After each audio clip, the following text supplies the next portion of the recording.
apa kabar hari ini? Lagi mengalami interupsi hidup? Enggak masalah. Loh, kok enggak masalah, Bu? Iya, enggak masalah. Yang penting adalah kita mengalami Tuhan di dalam setiap peristiwa hidup kita, termasuk di dalam interupsi hidup kita. Nah, yang kita mesti tahu bahwa interupsi itu bisa terjadi kalau Tuhan izinkan. Jadi, tidak ada yang bisa terjadi dalam hidup kita ini kalau Tuhan tidak mengizinkan. Kenapa begitu yakin ya dengan itu?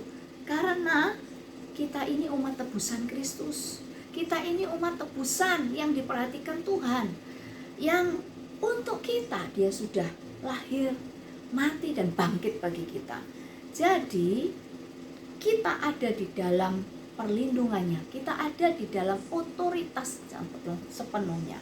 Nah, itu yang membuat kita bisa begitu yakin bahwa tidak ada yang bisa terjadi dalam hidup kita kalau Tuhan tidak izinkan. Nah, kalau yang terjadi itu ternyata interupsi itu sesuatu yang kita nggak harapkan. Interupsi itu datang juga tidak minta izin kita. Interupsi itu hadir nggak nunggu kita siap. Jadi pastinya interupsi itu sesuatu yang kita nggak suka. Interupsi itu sesuatu yang membuyarkan rencana kita.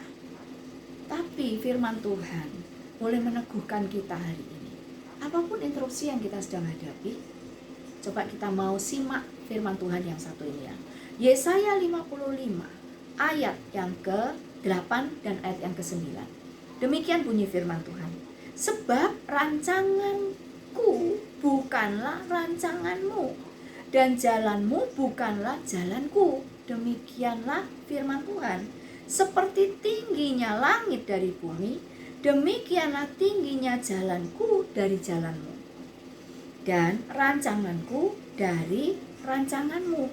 Saya membaca di terjemahan lain tuh bunyinya lebih jelas lagi. Sebab pemikiranku bukanlah pemikiranmu, dan caramu bukanlah caraku. Demikianlah firman Tuhan. Seperti tingginya langit dari bumi, demikianlah tingginya caraku dari caramu, dan pemikiranku dari pemikiranmu. Artinya kalau itu diizinkan interupsi datang dalam hidup kita, Tuhan ada di sana bersama dengan kita. Karena Tuhan ingin mengubah sesuatu yang sedang berjalan, yang kita hidupi. Mungkin kita sedang dalam rutinitas. Nah, Tuhan ingin kita break sebentar dengan interupsi hidup itu dan memeriksa kembali. Ada hal-hal yang harus diubah. Mungkin juga Tuhan sedang membelokkan rencana kita. Tapi percayai, kalau dia izinkan interupsi itu, berarti kita bisa ngomongnya begini. Rencanaku gagal, tidak masalah. Karena saat rencanaku gagal, berarti Tuhan sedang melaksanakan rencananya. Nah, rencana Tuhan itu adalah rencana yang jauh lebih bagus daripada rencana kita sendiri. Yang pastinya rencana Tuhan itu adalah yang bernilai kekal. Pegang ini baik-baik. Tahun 2023 sebentar lagi akan kita masuki, akan kita jalani. Semuanya berita tidak ada yang baik tentang 2023. Tapi hari ini firman Tuhan boleh meneguhkan kita. Mungkin banyak interupsi terjadi di tahun 2023. Enggak masalah. Karena kita tahu persis Tuhan ada bersama kita. Tuhan sedang membangun yang kekal dalam diri kita melalui interupsi hidup itu.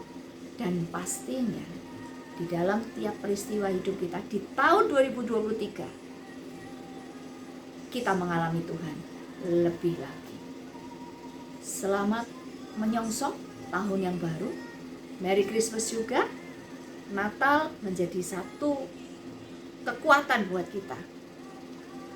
Juru selamat sudah lahir beserta dengan segala anugerahnya, komplit diberikan kepada kita untuk menyiapkan kita masuk di dalam tahun yang baru. Tuhan Yesus memberkati kita semua.